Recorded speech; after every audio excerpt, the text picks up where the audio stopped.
Jung made a discovery that reveals why empaths often experience the deepest betrayal from those who claim to love them, and it's not what you might expect. In his clinical studies, Jung identified empaths who continually attracted what he described as false lovers, people drawn to their emotional depth yet secretly resentful of it. These relationships unfolded in a predictable sequence: initial fascination, gradual undermining, and eventual resentment disguised as affection. Jung found that empaths don't just awaken admiration, they also provoke envy in those who've buried their own emotional authenticity. This creates a toxic dynamic where those closest to you pretend to love the very qualities they secretly wish to destroy. Today, we'll explore Jung's insight into why empaths ignite envy in people who only seem to love them, and the hidden psychological process that turns empathy into a target for those who've abandoned their own emotional truth. The pattern became clear through Jung's work with a patient he called the emotional mirror, a woman whose empathy reflected others' emotional emptiness so sharply that it triggered unconscious hatred in those who claimed to adore her. You already sense what many refuse to admit. Your empathy wasn't chosen, it was born from survival. What I call the empathic wound often begins in childhood, when love became conditional and safety depended on reading every facial twitch, every mood shift, every unspoken emotion in the room. Jung saw this repeatedly in his patients. The empath develops what he described as psychic permeability, the inability to tell where their own feelings end and others begin. But here's the truth you've likely felt all along. This wasn't weakness. It was adaptation. You learn to survive by becoming an emotional radar. Jung documented the case of Elena, a 28-year-old artist whose empathy attracted 3 partners who followed the same pattern. Each initially admired her sensitivity, calling it rare and beautiful. But within months, that same sensitivity became too much, overwhelming, dramatic. You've lived this, haven't you? The person drawn to your depth eventually starts diminishing it. They begin with subtle remarks. You're overthinking again. Not everything is that deep. You're too sensitive. What they're really saying is that your emotional truth reminds them of what they've lost within themselves. Jung called this the mirror effect. Your empathy reflects their inner emptiness. Instead of facing it, they attack the reflection. As Jung wrote, everything that irritates us about others can lead us to an understanding of ourselves, but most choose irritation over understanding. Elena's first partner, Marcus, illustrated this perfectly. At first, he was amazed by her ability to sense his moods before he could name them. But that amazement turned to resentment. It's like living with a psychic, he told friends. She always knows what I feel before I do. It makes me feel exposed. That's what you felt, your gift making others uncomfortable. But Jung understood something crucial. Their discomfort isn't because you're too much, it's because they're too little. They've severed their connection to emotional truth so completely that your authenticity feels like criticism. What I call sensitivity shaming begins when your empathy threatens their numbness. Unable to admit they've abandoned their emotional depth, they convince you that having depth itself is the problem. You've heard the lines, "You're too emotional." "You overthink everything." "You're being dramatic." Each one is a projection of their own fear of feeling. Jung observed that projection is among the most common psychic mechanisms, and empaths make the perfect screen for other people's disowned emotions. If you've been told you're too sensitive and you're ready to reclaim it as your strength, say it aloud. My sensitivity is my superpower. Deep down, you've always known. The ones who say they love you often harbor secret resentment toward your emotional gifts. What I call empathic envy isn't ordinary jealousy. Jealousy wants to possess, envy wants to destroy. Jung explained that envy rises from what he called the shadow, the part of the psyche that contains everything we've rejected about ourselves. When someone buries their emotional sensitivity to survive in a disconnected world, meeting an empath triggers that shadow to awaken. You know this pattern already. The person begins by idealizing your empathy. You understand me like no one else. You see right through me. You have such a gift, but that initial admiration is actually the first phase of envy. They're not celebrating your gift, they're mourning what they've lost in themselves. Elena's second relationship revealed this pattern with painful clarity. David, a successful lawyer, had numbed his emotions to survive in the corporate world. When he met Elena, her emotional depth fascinated him. She can read people instantly, he told Jung. It's like having a superpower just by being near her. But fascination soon turned to resentment when Elena's sensitivity began exposing uncomfortable truths. His sadness after difficult cases, his fear of vulnerability, his anger at feeling trapped in a life built on performance. Instead of confronting these truths, David began turning against the source that revealed them. Jung observed how David developed what I call light-dimming behaviors. He would cut Elena off mid-sentence when she shared emotional insights, laugh dismissively when she expressed deep feelings, and joke about her being the feelings police. Soon he began describing her as draining and too much. "You've felt this before, haven't you?" The person who once admired your depth begins treating it as an inconvenience. They make jokes about your sensitivity in public. They roll their eyes when you speak from the heart. They say you're reading too much into things. Jung wrote, "The shadow is a moral problem that challenges the entire ego personality." But rather than face that challenge, the envious person tries to destroy the mirror. They can't destroy their own shadow, so they try to destroy yours. And your intuition is right. Their attacks on your sensitivity are silent admissions of their emotional emptiness. When they call you too much, they're confessing they are too little. When they say you're overthinking, they're revealing they've stopped thinking about anything meaningful at all. Jung noted that envy is the antagonist of the fortunate, and your emotional authenticity is the ultimate form of fortune to those who've traded depth for social approval or material success. But here's the twist you might not have seen. Their envy serves a psychological purpose. By attacking your gifts, they momentarily relieve the ache of their own emotional poverty. Every time they belittle you, they feel a fleeting sense of relief from their own numbness. That's why the attacks persist. They need to keep draining your light to avoid facing their darkness. Jung called this psychological vampirism, feeding on your emotional vitality while resenting you for possessing it. You've probably asked yourself how someone can claim to love you while consistently undermining your essence. What I call false love isn't deliberate manipulation. It's unconscious self-protection dressed in the language of affection. Jung describes such connections as persona relationships, bonds not rooted in true intimacy, but in what each person provides to sustain the other's false self. The false lover doesn't love you. They love what you do for them. They love how your empathy makes them feel understood without requiring them to understand themselves. You know this feeling. The relationship where you give emotional labor endlessly and receive only surface affection. Where your vulnerability is met with shallow reassurance. Where your honesty becomes entertainment rather than something sacred. Elena's third relationship exposed the most refined version of false love. Robert appeared emotionally intelligent enough to value empathy, yet too damaged to cultivate it within himself. He created what Jung called a parasitic dynamic. He positioned himself as Elena's emotional project, someone she could heal. "He made me feel needed," Elena told Jung. "He shared his trauma, his fears, his dreams. I thought we were building real intimacy." But Jung recognized the truth. Robert was using Elena's empathy to process his pain without developing his own capacity for it. This is the cruelest kind of false love, the one that treats your empathy as a service. They unload their pain onto you, expect you to process it, and then resent you for being able to do what they cannot. You've lived this imbalance. The person who turns to you in every crisis but disappears when you need them. Who demands to be understood but never seeks to understand. Who consumes your emotional energy while offering nothing of depth in return. Jung once wrote, "The meeting of two personalities is like the contact of two chemical substances. If there is any reaction, both are transformed." But in false love, only one transforms. The empath becomes depleted while the false lover remains unchanged. What I call love bombing followed by love dimming is the clearest sign of false love. At first, they overwhelm you with admiration for your sensitivity. They make you feel like your empathy is the most beautiful thing they've ever known. But that isn't genuine appreciation. It's the beginning of control. It's not appreciation. It's acquisition. They're not celebrating your gift.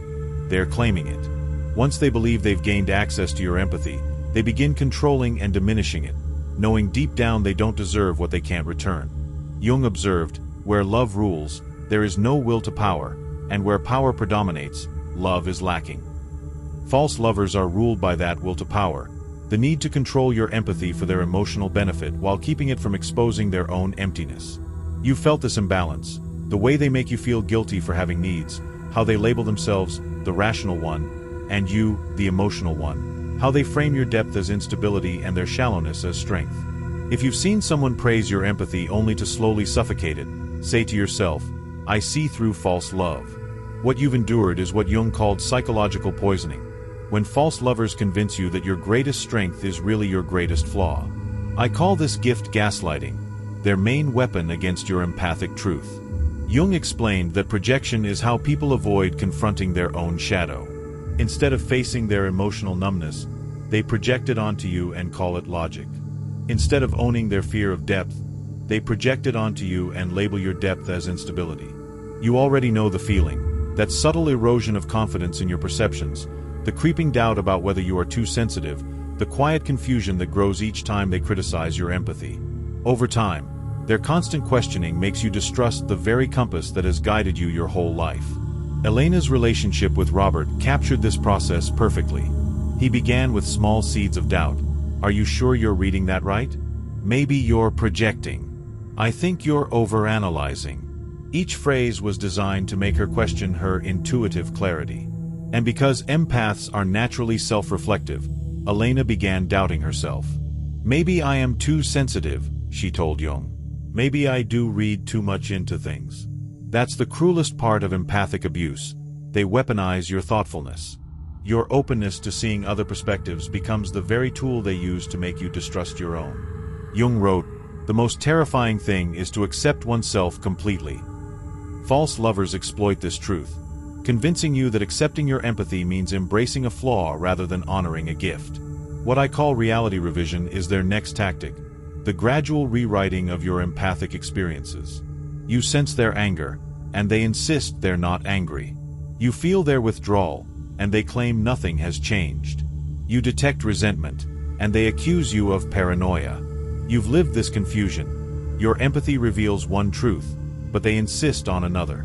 Over time, this creates what Jung called psychic dissociation, a split between what you feel and what you're told to believe.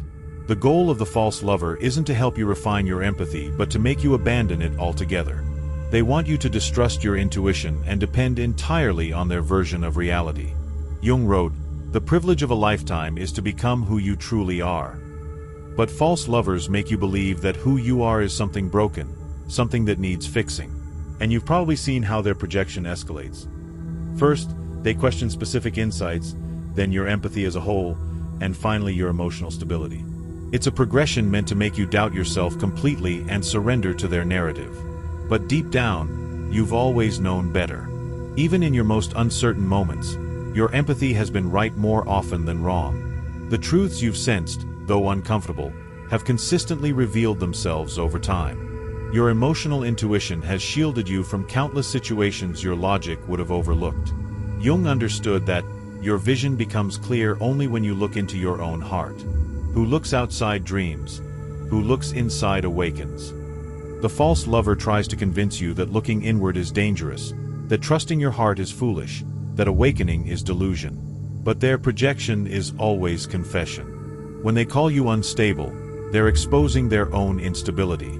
When they call you too emotional, they're admitting their own emotional emptiness. When they call you unrealistic, they're really admitting their own disconnection from genuine reality. You've reached a vital realization. The problem was never your empathy, it was accepting false lovers who couldn't honor it. What I call the empathic awakening begins when you stop shrinking yourself to fit into relationships that were never worthy of you. Jung believed that individuation, the process of becoming who you truly are, requires withdrawing projections and reclaiming the disowned parts of yourself. For empaths, this means embracing sensitivity as strength instead of allowing others to label it as weakness. You already carry the wisdom to tell the difference between healthy love and empathic abuse. The distinction is clear. Healthy partners cherish your empathy. Toxic ones try to control it. Healthy partners seek to understand your gift. False lovers seek to use it. Jung's work with Elena revealed this transformation in motion. After 3 relationships with false lovers, she began to see the pattern. I realized I was drawn to emotionally unavailable people because they felt familiar, she told Jung. My childhood taught me that love meant working harder to earn approval. This is your breakthrough. Understanding that your empathic wound created an attraction to those who would recreate it. You were unconsciously drawn to false lovers because they felt like home, even though home was where you learned to survive by abandoning yourself. Empathic boundaries are different from ordinary ones. They're not walls to shut people out. They're filters that decide who deserves access to your emotional energy. As Jung noted, boundaries are not about keeping others out, but about knowing where you end and others begin. You've learned this lesson through pain. Not everyone deserves access to your empathy. Some people use your gift to avoid their own emotional work. Others resent you for embodying what they've lost. And some try to dim your light just to feel more comfortable in their own darkness. The awakened empath develops what Jung called conscious discrimination, the ability to sense who can honor your gift and who will exploit it. This isn't about closing your heart, it's about opening your eyes. It's not coldness, it's clarity. You already know how to tell the difference between genuine appreciation and false love. Genuine appreciation seeks to understand your empathy and grow through it. False love seeks to use your empathy and control it. Genuine appreciation deepens with time. False love grows more demanding. Jung wrote, "Everything that irritates us about others can lead us to an understanding of ourselves." But the awakened empath also knows that not every irritation is a mirror. Sometimes it's just a sign that someone cannot meet you at your depth. That's why gift protection becomes your new priority. Just as you wouldn't hand a fragile instrument to someone who would break it, you no longer share your emotional gifts with those who would misuse them. This isn't selfishness, it's stewardship. You've probably noticed that as you've begun protecting your empathy, certain people have labeled you distant or cold. But that's proof of healing. Those who thrived on your unguarded empathy will always resent your awakening. Jung observed, the most intense conflicts, if overcome, leave behind a sense of security and calm that is not easily disturbed.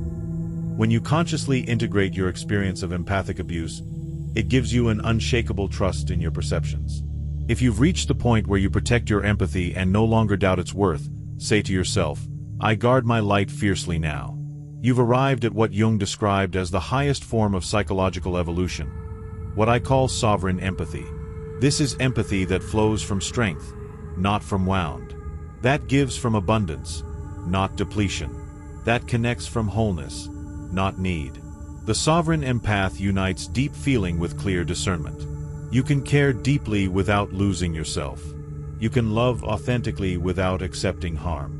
You can show compassion without surrendering your power.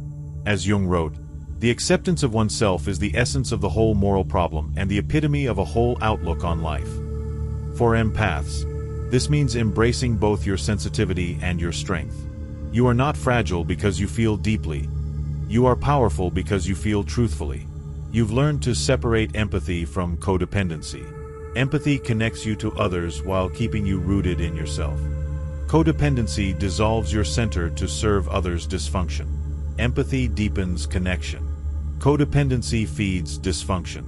The sovereign empath attracts a new kind of bond, with those who've done their own emotional work, who value depth because they've cultivated it, who celebrate your sensitivity because they see its worth.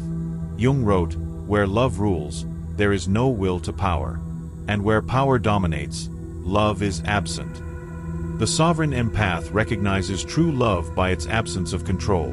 Real love never seeks to dominate, weaken, or exploit your empathy. Now you understand.